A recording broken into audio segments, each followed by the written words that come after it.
हम लोग आज चर्चा करेंगे खनिज संसाधन। इसमें दो बात है, एक खनिज और दूसरी संसाधन। दुनिया की जितनी भी चीज़ है जिसको हम लोग अपनी आवश्यकता की पूर्ति के लिए उपयोग करते हैं वह संसाधन कहलाता है। ठीक ना। इसमें दो बातें हैं, ये दोनों शब्द आपको अलग अलग है, दोनों का मीनिंग आप अलग अलग कन्फर्म कर लीजिए। ठीक, एक है आपका खनिज, ठीक है, और दूसरा है संसाधन। पहले इस दोनों को समझ लीजिए तब आगे बढ़िए। ठीक है, दो टॉपिक पर आपको पहले चर्चा कर लीजिए, फिर हम आगे चलते रहेंगे। ठीक है, एक है खनिज और दूसरा है संसाधन। ठीक, तो खनिज क्या होता है सबसे पहली बात, और दूसरी संसाधन क्या होता है। ठीक है, खनिज का मतलब होता है वे सारी पदार्थ या वे सारी वस्तुएं जो जमीन से खन करके निकाला जाता है। किताबी भाषा में उसको खोदना कहते हैं।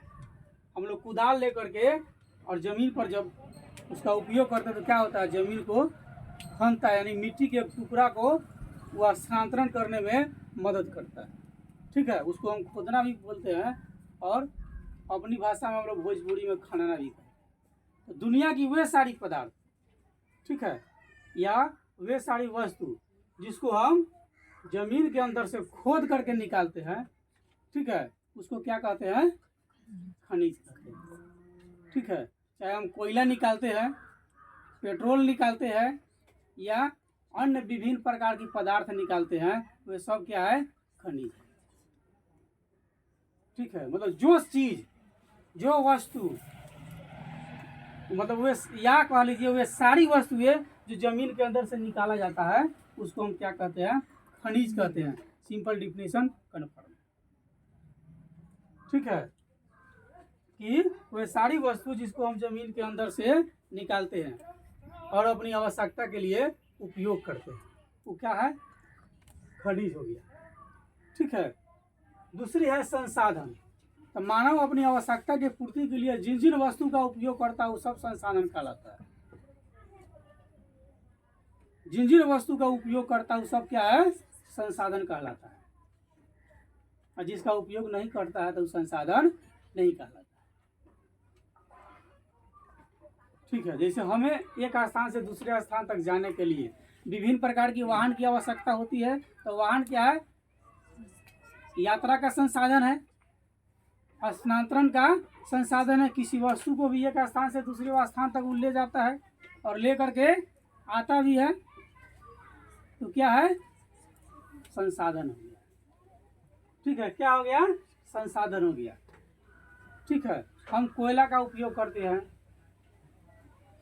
तो क्या है, हमारा कोयला हमारे लिए संसाधन है। ठीक है, तो चैप्टर हम लोग चर्चा जो कर रहा है खनिज संसाधन, यानी कि इस चैप्टर में हम केवल उन्हीं चीज़ों की चर्चा करेंगे जो जमीन के अंदर से खन करके निकाला जाता है। इसलिए इसका नाम क्या है, खनिज संसाधन। यानी कि परफेक्ट समझ लीजिए कि इसके अंदर हम जो भी चर्चा करेंगे वह केवल खनिज संसाधन पर ही चर्चा करेंगे। यानी कि वे सारी वस्तुएं जो जमीन के अंदर से खन करके निकाला जाता है और उसका उपयोग किया जाता है। हम उपयोग करते हैं तो संसाधन हो गया, हम उपयोग नहीं करते तो संसाधन नहीं होगा। ठीक है, तो हम खनिज संसाधन पर आज चर्चा करेंगे। खनिज जो है आधुनिक सभ्यता और संस्कृति के आधार का स्तंभ है। ठीक है, खनिज संसाधन जो है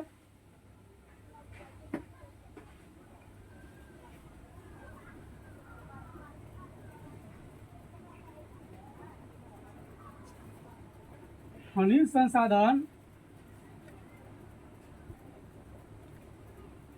आधुनिक सभ्यता और संस्कृति का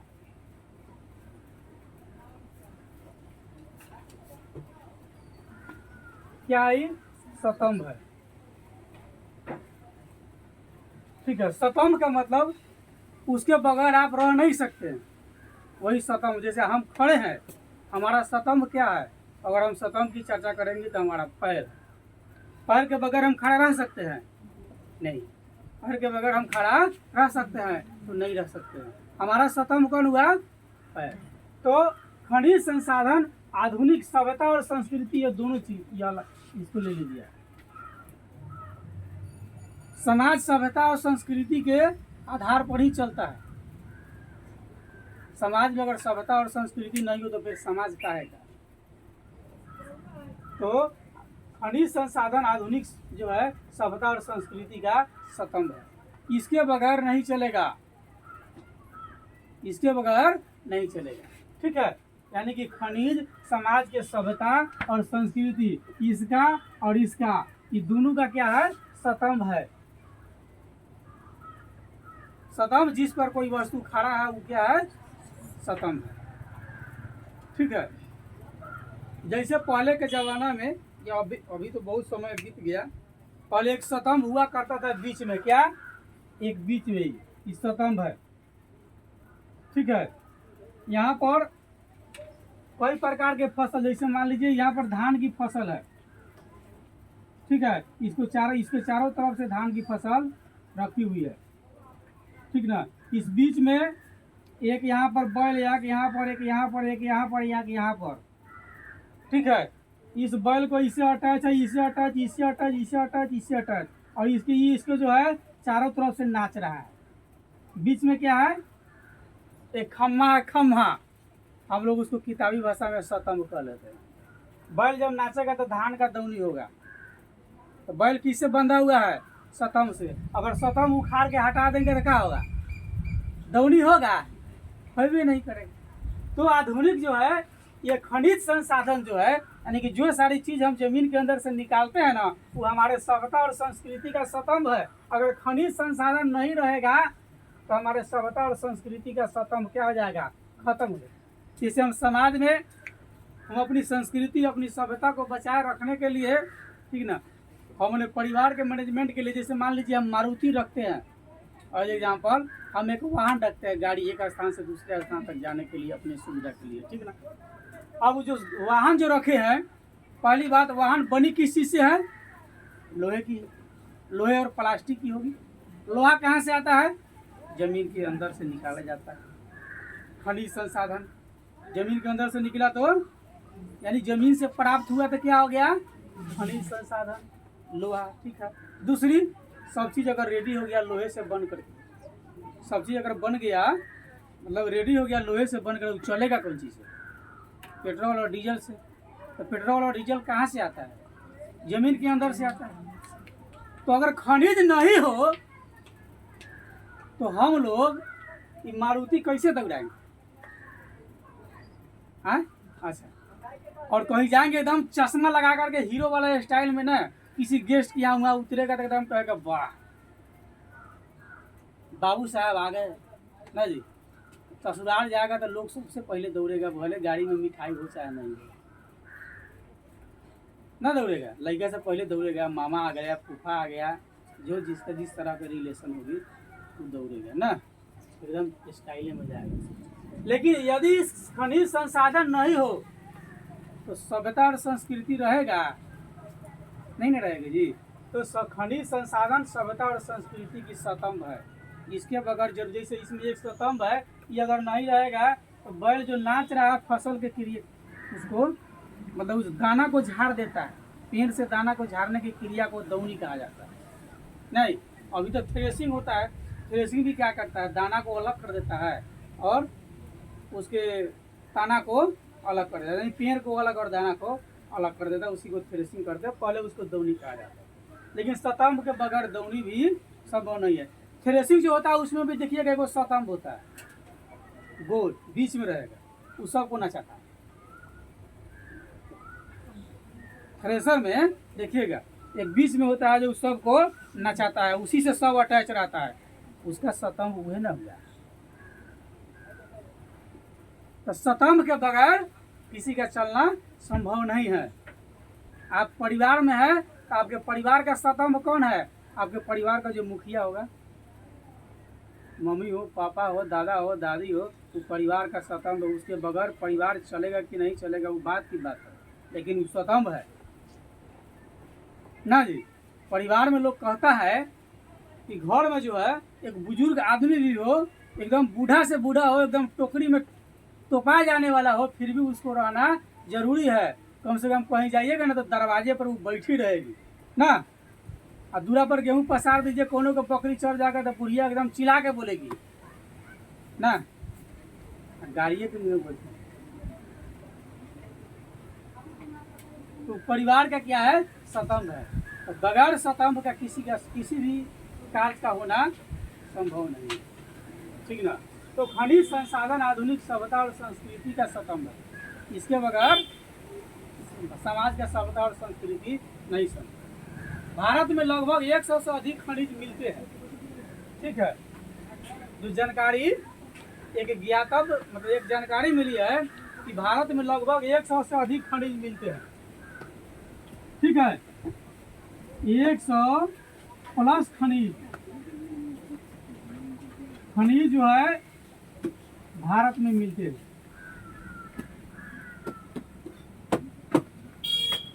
ठीक है। भारत में कितने खनिज है, 100 से अधिक, यानी कि 100 से ज्यादा जो है खनिज भारत में है। कुछ खनिज के उत्पादन एवं भंडार में यह विश्व का सबसे अग्रणी देश है, यानी कि सबसे आगे है, सबसे अधिक उत्पादन करता है भारत। कुछ खनिज का जो है उत्पादन भारत सबसे ज्यादा करता है, यानी कुछ खनिज ऐसी भी है जो भारत के पास में सबसे ज्यादा है, उतना वो खनिज जो है अन्य देश में नहीं है। आज़ादी के बाद खनिज के सर्वेक्षण और विकास की ओर काफी लोग ध्यान दिया, और जियोलॉजिकल सर्वे ऑफ इंडिया, जिसको शॉर्ट में कह लीजिए GSI, ठीक है। इसका पूरा नाम हो गया जियोलॉजिकल सर्वे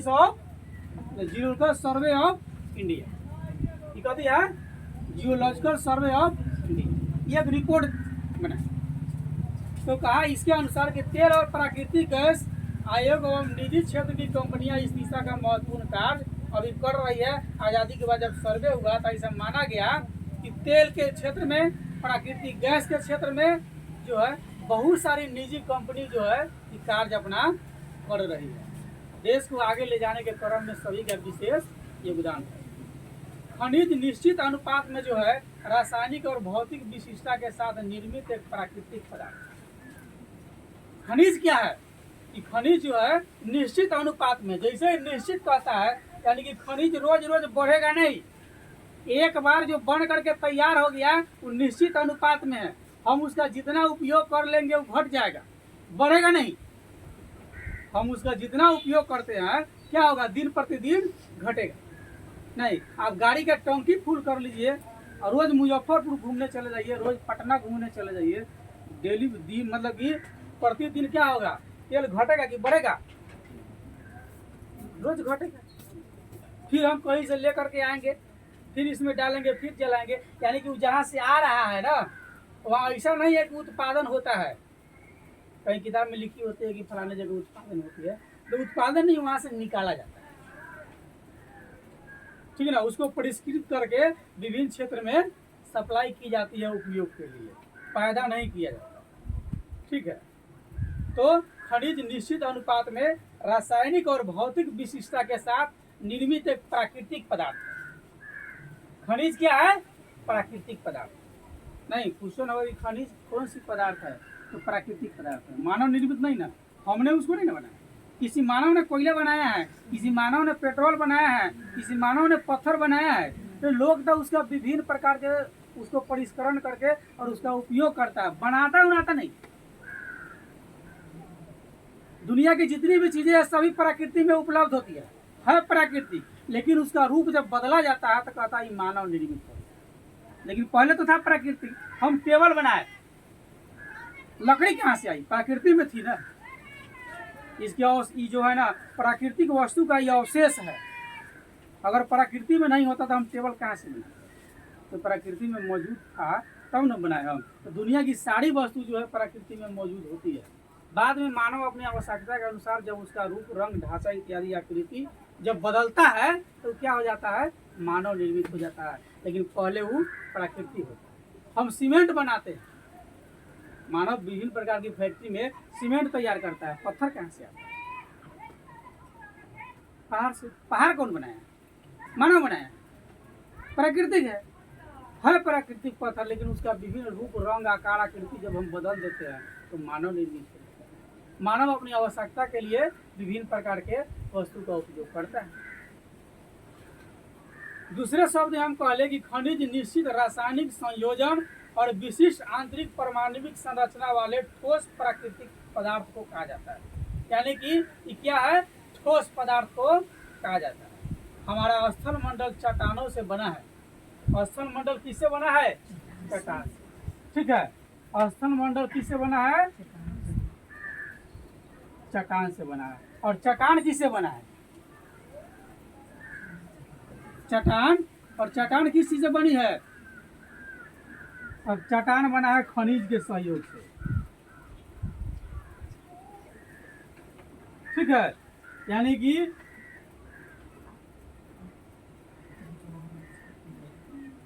स्थल मंडल चट्टान से बना है और चट्टान खनिज के सहयोग से बना है। ठीक है, मतलब कि कौन कौन खनिज अलग की बात है। वे सारी खनिज जिसके सहयोग से चट्टान बनती है और चट्टानों के सहयोग से स्थल मंडल का निर्माण होता है। ठीक है, अभी तक लगभग 2000 से अधिक खनिज की पहचान की जा चुकी है पूरी दुनिया में। ठीक है, अभी तक कितना खनिज की पहचान हो गई? 2000।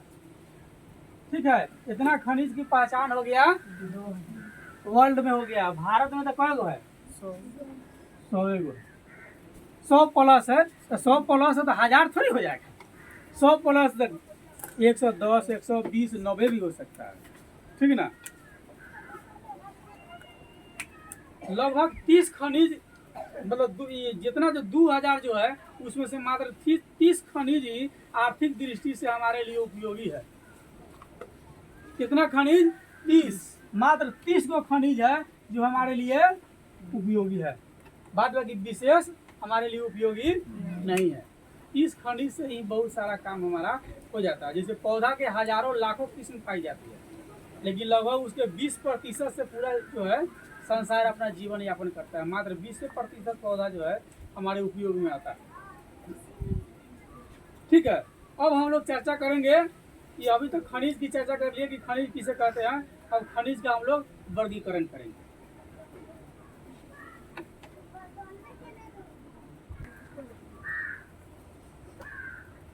हम लोग खनिज पर चर्चा कर रहे हैं। तो खनिज जो है 2 प्रकार के होते हैं। ठीक है, खनिज कितने प्रकार के? 2 प्रकार के होते हैं। एक होता है धात्विक खनिज, दूसरा होता है अधात्विक खनिज। ठीक ना। इसको नंबर 1 रख लीजिए, इसको नंबर 2 रख लीजिए। ये 2 प्रकार के होते हैं। ठीक है, एक धात्विक और एक अधात्विक खनिज। ठीक है, धात्विक खनिज जो होता है मूल रूप से धातु का होता है, यानी कि जो धातु से बना होता है उसको हम धात्विक खनिज कहते हैं। जैसे लोहा से बना होगा धात्विक खनिज, तांबा से बना होगा धात्विक खनिज, निकिल से बना होगा धात्विक खनिज। ठीक है, मैग्नीज से बना होगा धात्विक खनिज, या कोबाल्ट से बना होगा धात्विक खनिज। ये सब धात्विक का है। इतना जो होगा वो सब क्या हो जाएगा? धात्विक। इधर का जो है अधात्विक। तो पहले नॉर्मल जो चीज जो है लोहे से बनी होगी, ठीक ना, कहता है वो धात्विक खनिज हो गया। धातु आपका हो गया लोहा, अयस्क, तांबा, निकिल, मैग्नीज। ठीक है, ये सब क्या है? धातु हो गया। और धात्विक खनिज का मतलब होता है जो धातु से नहीं बना हो। और धात्विक खनिज का मतलब क्या है? धात्विक खनिज किसे कहते हैं? तो ऐसा खनिज जो धातु से नहीं बने होते हैं उसे अधात्विक खनिज कहते हैं। जैसे चूना, पत्थर क्या है? अधात्विक खनिज है। चूना पत्थर में लोहा की मात्रा है, पीतल की मात्रा है, तांबा की मात्रा है, नहीं है तो अधात्विक खनिज। ठीक है, जिस खनिज में लोहे, तांबा, निकिल, मैग्नीज इत्यादि की, अपनी देहाती भाषा में समझ लीजिए कि जिसमें लोहा, तांबा इत्यादि की मिश्रण हो, जिसके बनने में लोहा, तांबा इत्यादि सहायक हो, वो धात्विक खनिज होगा। और जिसके बनने में लोहा, तांबा, ठीक है, इत्यादि सहायक नहीं, यानी कि लोहे की मात्रा नहीं हो तो वो अधात्विक खनिज होगा। ठीक है, और धात्विक खनिज में आपका गौण कथी का बना रहता है? धात्विक खनिज है। नहीं, उसकी गोली धात्विक खनिज है। और धात्विक खनिज में चूना पत्थर क्या है? अधात्विक खनिज। तो अधात्विक खनिज किसे कहते हैं? वह खनिज जो धातु की नहीं बनी होती है उसे हम अधात्विक खनिज कहते हैं। जो धातु की बनी होती है उसे हम धात्विक खनिज कहते हैं। जैसे मैम एग्जांपल देंगे कि जो लोहे से बनी होगी धात्विक खनिज है, तांबा से बनी होगी धात्विक खनिज है, ठीक है ना। ये निकिल से, मैग्नीज से, कोबाल्ट से, इस सब से बनी होगी, क्या होगा? धात्विक। ठीक है। अधात्विक खनिज जो धातु से नहीं बनी होगी उसको हम अधात्विक खनिज कहते हैं। जैसे चूना पत्थर क्या है? अधात्विक खनिज है। डोलोमाइट क्या है? अधात्विक खनिज है। अभ्रक क्या है? अधात्विक खनिज है। जिप्सम क्या है? अधात्विक खनिज। अब जिप्सम लिख देगा क्वेश्चन में, ऑब्जेक्टिव क्वेश्चन में कि जिप्सम डैश डैश है, धातु या अधातु। तो कभी लिखिएगा आप धातु, अधातु, अधात्विक खनिज। ठीक है। अभी जितने जनसंख्या ये लोग खनिज की जितनी जनसंख्या है उसकी भी इतना ही है। ठीक है। अब धात्विक खनिज भी दो प्रकार के होते हैं और धात्विक खनिज भी दो प्रकार के होते हैं। पहले खनिज दो प्रकार के होते हैं। ठीक है। धात्विक खनिज और अधात्विक खनिज। धात्विक खनिज भी दो प्रकार के होते हैं, एक लौह युक्त खनिज, दूसरा अलौह युक्त खनिज। लौह युक्त खनिज कहने का मतलब है कि वह खनिज जिसमें लोहे की मात्रा मिली हो, वह खनिज जिसमें लोहे की मात्रा मिली हो उसे हम लौह युक्त खनिज कहते हैं। नमक में होता है ना आयोडीन युक्त नमक लिखा रहता है, यानी उसमें आयोडीन की मात्रा मिली हुई है। आयोडीन युक्त नमक खाने से घेघा रोग नहीं होती है। ठीक है ना। घेघा गर्दन पर नहीं होता है।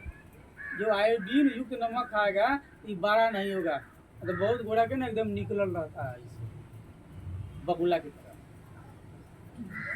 तो धात्विक या लौह युक्त खनिज इसे कहते हैं। ठीक है। तो जो खनिज लोहे की मतलब जिस खनिज के मिश्रण, जिसमें बनने में लोहे की मात्रा हो या जिस खनिज में लोहे का मिश्रण हो उसको हम लौह युक्त खनिज कहते हैं। जैसे लौह, अयस्क, मैग्नीज, निकिल, टंगस्टन ये सब कथी है? लौह युक्त खनिज है। नहीं, ट्रक कौन सा साधन है? लोहा से बना है कि ना बना है? लोहा से बना है। बस कथी से बना है? लोहा से बना है। सीमेंट लौह युक्त है कि अलौह युक्त? सीमेंट में लोहा है, अलौह युक्त खनिज। चलिए, तो लौह युक्त खनिज किसे कहते हैं? वैसे खनिज जिसमें लोहे की अंश है या लोहे की मिश्रण है उसे हम लौह युक्त खनिज कहते हैं। जैसे कि लोहा के मिश्रण होगा, निकिल का मिश्रण होगा, मैग्नीज के मिश्रण होगा, कोबाल्ट का मिश्रण होगा, लौह युक्त खनिज होगा। अलौह युक्त खनिज का मतलब है जिस खनिज में लोहे की अंश नहीं पाया जाता है, लोहे की मिश्रण नहीं होती है, उसे हम अलौह युक्त खनिज कहते हैं। जैसे शीशा, इसमें लोहे की मात्रा नहीं है। जस्ता, इसमें लोहे की मात्रा नहीं है। बॉक्साइट, इसमें लोहे की मात्रा नहीं है। बॉक्साइट का उपयोग अधिकतम जो है एल्युमिनियम की चीज बनाने में किया जाता है। पत्थर, इसमें लोहे की मात्रा है नहीं। तो पत्थर क्या है? अलौह युक्त खनिज आपका हो गया है। लोहा की मात्रा इसमें आइए नहीं। ठीक है। अब है अधात्विक खनिज पर चर्चा कर लीजिए। अब इस पर चर्चा कीजिए। अधात्विक खनिज एक है कार्बनिक या ईंधन खनिज, दूसरा है अकार्बनिक खनिज। ठीक है। तो कार्बनिक खनिज कहने का मतलब है कि वे सारे खनिज जो जीवाश्म से बने होंगे कार्बनिक खनिज होंगे, जो जीवाश्म से नहीं बने होंगे वो अकार्बनिक खनिज होंगे। जीवाश्म मतलब जीव के अवशेष से निर्माण हुआ, जो प्राणियों के अवशेष से निर्माण हुआ हो। प्राणी में आपका होगा मानव, विभिन्न प्रकार के जानवर, पक्षी, जितने जीव जंतु पाए जाते हैं सो, और पौधा, इस सब को रख लीजिए। ये सभी क्या है? एक प्राणी है। पृथ्वी पर रहने वाला ये सब क्या है? एक प्राणी है। यानी पादप और जंतु दोनों को रख लीजिए। ठीक है। यानी कि जीव के अवशेष से जिस वस्तु का निर्माण हुआ हो उसको हम जीवाश्म कहते हैं। जीव के अवशेष से जिस वस्तु का निर्माण हुआ है उसे हम जीवाश्म कहते हैं, भले ही इसके बनने में लाखों वर्ष लग जाते हैं। इसके बनने में लाखों वर्ष बन जाते हैं, ये यूं ही नहीं बनते हैं, जल्दबाजी में इसका निर्माण नहीं होता है, लाखों साल लगते हैं इसको बनने। ठीक है, तो कार्बनिक या ईंधन खनिज किसे कहते हैं? जिसके निर्माण में जीव के अवशेष हो, यानी कि जीवाश्म ईंधन को हम कार्बनिक ईंधन यानी कि कार्बनिक खनिज कह लीजिए, चाहे ईंधन खनिज कह लीजिए। जैसे कोयला कथी से बना है? पेड़ पौधा जमीन के अंदर लाखों करोड़ों वर्ष दब गया, कोयला का निर्माण हो गया। पेट्रोलियम, विभिन्न प्रकार के जीव जंतु पेड़ पौधे इत्यादि जब जमीन के अंदर दब गया, दबने के बाद में जो उसके शरीर से जो अवशेष जो निकला, ठीक है, जो भी द्रव्य पदार्थ था जिसके कारण जो है पेट्रोलियम का निर्माण हुआ है। विभिन्न प्रकार के जीवों के जब मरता है, सड़ने गलने के बाद जो अवशेष जो जैसे समुद्र के तल छठी में भी पेट्रोलियम इत्यादि पाए जाते थे। कैसे पाए जाते हैं? बहुत सारे जीव जंतु समुद्र में बड़ा बड़ा जीव रहता है। एक ब्लू व्हेल का पावर कईयों हाथी के बराबर होता है। जब उसे मरता होगा तो क्या कहाँ जाता होगा? समुद्र के तलछट में नहीं जाके जमा होता, यानी कि उसके नीचे पेंदी में जमा होता है, जिससे जो है पेट्रोलियम इत्यादि का निर्माण होता है। ठीक है, तो हम लोग अभी चर्चा कर रहे हैं अधात्विक खनिज के अंतर्गत। ठीक है, कार्बनिक या कार्बनिक खनिज कह लीजिए, चाहे ईंधन खनिज, दोनों एक ही है। पूछिएगा ईंधन खनिज किसे कहते हैं, तो समझिएगा जीव के अवशेष से निर्माण हुआ होगा। कार्बनिक खनिज किसे कहते हैं? समझिएगा जीव के अवशेष से निर्माण हुआ। ठीक है, तो जीवाश्म जो है जो होता है वो कार्बनिक ईंधन या खनिज हो गया। जैसे मैं कह लीजिए कि कोयला और पेट्रोलियम या विभिन्न प्रकार के प्राणी और पादप के मरने के बाद जो है उसके सड़ने गलने इत्यादि से बनता है। जैसे लकड़ी जमीन के अंदर बहुत दिन तक दब जाएगा तो कोयला बन जाएगा। ठीक है, अब है अकार्बनिक पदार्थ, अकार्बनिक खनिज। अकार्बनिक खनिज किसे कहते हैं? जिसके निर्माण में जीवाश्म का अवशेष नहीं हो, यानी जीव के अवशेष का मात्रा नहीं हो, मिश्रण नहीं हो, जिसके बनने में किसी भी प्राणी के अवशेष नहीं है, जीवाश्म नहीं है, जीव का अवशेष नहीं है। जीवाश्म का मतलब जीव का अवशेष नहीं है, यानी इसमें जीवाश्म नहीं होते हैं, इसलिए क्या है? अकार्बनिक खनिज है। तो कह लीजिए नॉर्मल भाषा में जिसके निर्माण में किसी प्रकार के जीव के अवशेष नहीं पाया जाता है उसको हम क्या कहते हैं? अकार्बनिक खनिज कहते हैं। जैसे अभ्रक, ग्रेफाइट आदि क्या है? अकार्बनिक खनिज। हम ग्रेफाइट का उपयोग करते हैं। पेंसिल पेंसिल कौन चीज का होता है? ग्रेफाइट का। ठीक है, चलिए, तो हम खनिज का वर्गीकरण पढ़ रहे थे। क्या पढ़ रहे थे? खनिज का वर्गीकरण पढ़ रहे थे। ठीक है, क्या पढ़ रहे थे? खनिज का वर्गीकरण।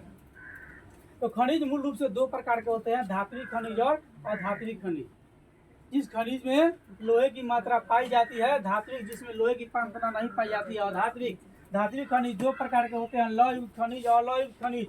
ठीक है, यानी कि वैसा खनिज जिसमें लोहे की अंश है, लौह युक्त खनिज है। वैसा खनिज जिसमें लोहे की अंश नहीं है और अलोह युक्त खनिज है। ठीक है, और अधात्विक खनिज, तो धात्विक खनिज दो प्रकार के, कार्बनिक खनिज और या उसको ईंधन खनिज कह लीजिए। ठीक ना, तो जिसके निर्माण में जीवों की अवशेष हो उसको हम कार्बनिक कहते हैं, और जिसके निर्माण में जीवों का अवशेष का कोई मिश्रण नहीं हो उसे हम अकार्बनिक खनिज। ठीक है, अब हम लोग इसका कुछ जो है डिफरेंस कर लेते हैं, यानी इससे अंतर देख लेते हैं। धात्विक और अधात्विक खनिज में क्या अंतर होता है? धात्विक और अधात्विक खनिज में अंतर देख लेते हैं दोनों में।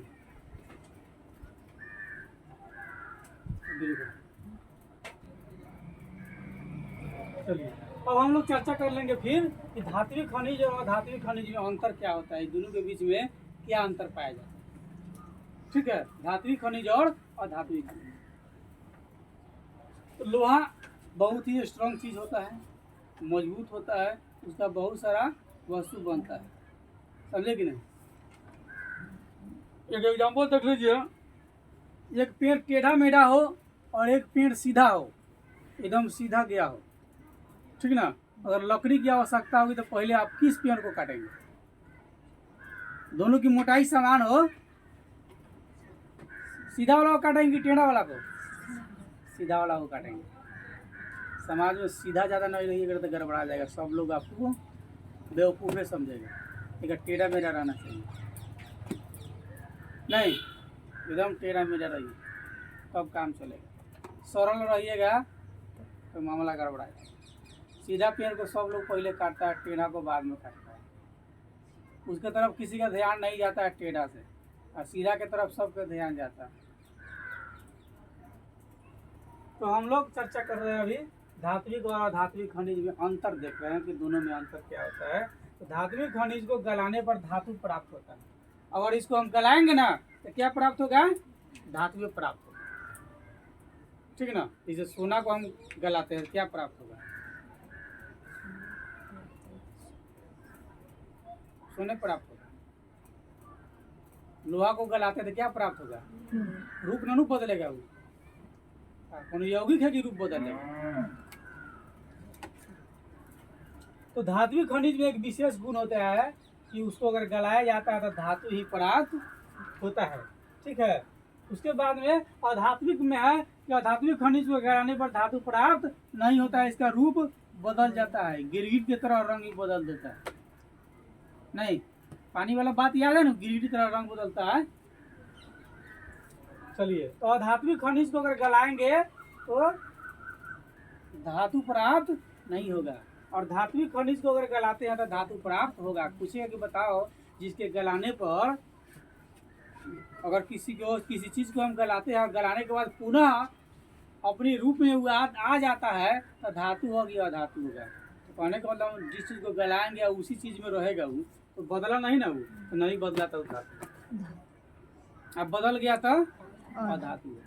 दूसरी बात, ये कठोर और चमकीले होते हैं। इसमें ये कठोर भी होते हैं और चमकीले भी होते हैं। लोहा में जंग लग गया तो खराब लगता है, उसको रगड़ दीजिए एकदम चमकने, ठीक है। जबकि अधात्विक खनिज जो है इसकी अपनी चमक होती है, मतलब हल्का सा नॉर्मल चमक होता है, ठीक है।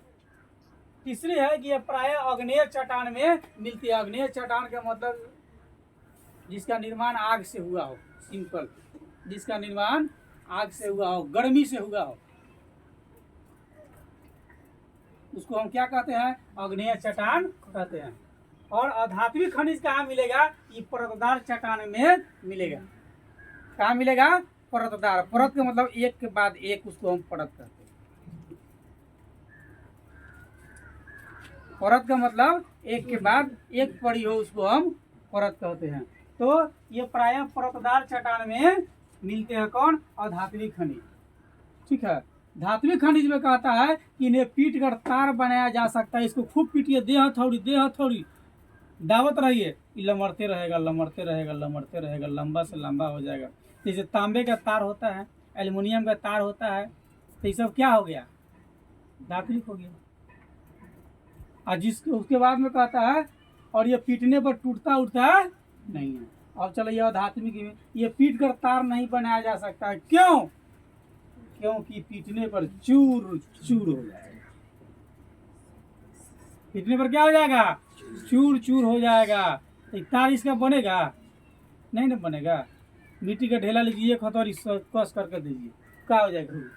बुकनी बुकनी हो जाएगा, चूर चूर। हम लोग अपना भाषा में बुकनी बुकनी कहते हैं। झगड़ा करते करते एकदम मार के बुकनी बुकनी उड़ा देंगे, इन्हें कहता है चूर चूर उड़ा देंगे, बुकनी बुकनी उड़ा देंगे। तो कहे कि जिस पदार्थ को पीटने पर जो है वो अपना एकदम पूर्ण रूप से विखंडित हो जाता है, खंड खंड में हो जाता है, तो धात्विक होगा कि अधात्विक होगा? तो अधात्विक होगा ना। वे पदार्थ जिसे पीटने पर नहीं टूटते हैं वो क्या होगा? धात्विक। और चूर चूर हो जाएगा, टूट के टुकड़ा टुकड़ा में क्या कहते हैं? अधात्विक। यानी कि धात्विक करेजियस होता है ना, ज्यादा जी वाला बात है, डरता नहीं है, चोरियों करता है, डिटे रहता है। जिसके खेत में चोरी करेगा ना, ओकरे पेट में हंसुआ गोपेगा, डर के मारे खेतों वाला नहीं जाएगा, ठीक है। तो धात्विक खनिज क्या है, स्ट्रांग होता है, ठीक ना। अधात्विक खनिज उतना स्ट्रांग नहीं होता है। इसमें लोहे की, निकिल की, मैग्नीज की इत्यादि की मात्रा मिली रहती है, तांबा इत्यादि मिली हुई है, इसलिए क्या है, बरियार है। और उसमें नहीं मिला हुआ है तो क्या है, कमजोर है। चूना पत्थर, एक हथौड़ी देंगे चूना पत्थर क्या हो जाएगा, चूर चूर हो जाएगा, होगा, टुकड़ा टुकड़ा हो जाएगा कि नहीं हो जाएगा, खत्म, बाजार साहब। तो ये धात्विक और अधात्विक खनिज में आपका डिफरेंस हो गया, यानी कि अंतर हो गया, ठीक है। कहता है ये कठोर और चमकीला होते हैं, और ये कठोर उठोर नहीं होता है, कठोर होता भी है लेकिन विस्तृत नहीं होता है, चमकीला नहीं, एकदम हल्का इसकी चमक होती है। ये अग्नेय चट्टान में मिलता है। अग्नेय चट्टान का मतलब बरियार कहाँ है ये, सूरज में, कहता है कि सूरज जितना तपता है उतना ही वह निखरता है।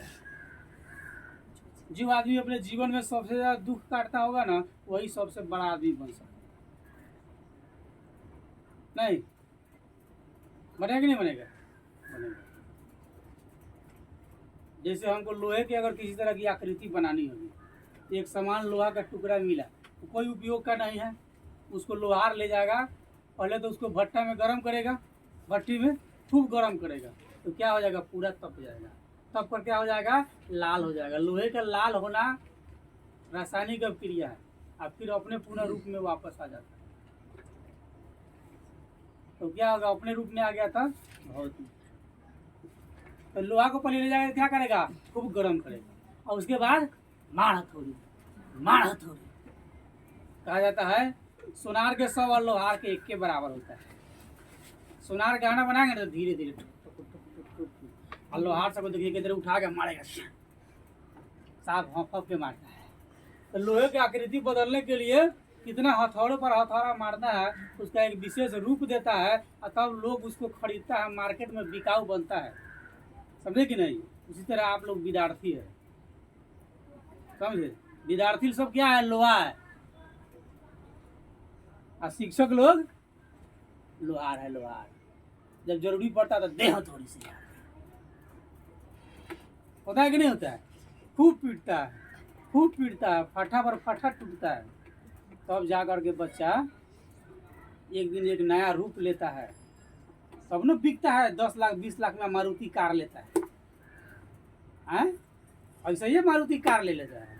जिस तरह लोहार एक लोहे को विभिन्न प्रकार से परिश्रम करके पहले तपाता है, आप विद्यार्थी भी अपने जीवन में तपता है, उससे आप अपनी तुलना कर लीजिए कि विद्यार्थी भी अपने जीवन में पूर्ण रूप से तपता है। तपने के बाद में कितनी हथौड़ी पड़ती है गारंटी नहीं है, गिन उन के नहीं लगता है।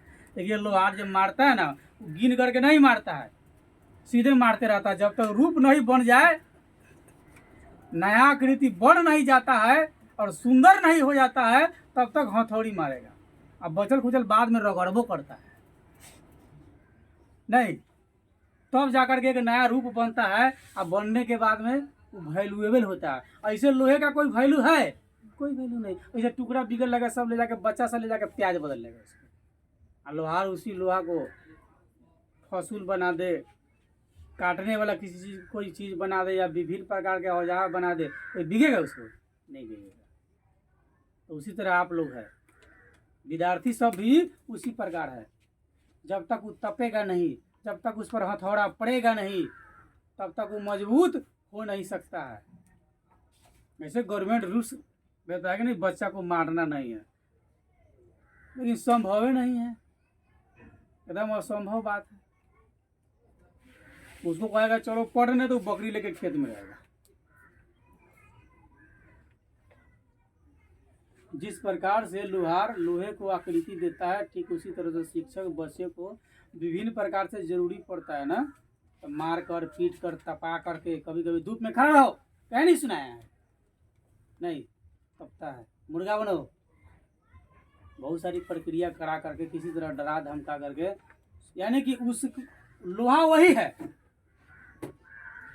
लेकिन उसके रूप को बदलता है, उसके रंग को बदलता है, बच्चे के व्यवहार को बदलता है, आने वाले दिन में वो अच्छा कर सके, इसलिए उसके ऊपर इतना शासन किया जाता है।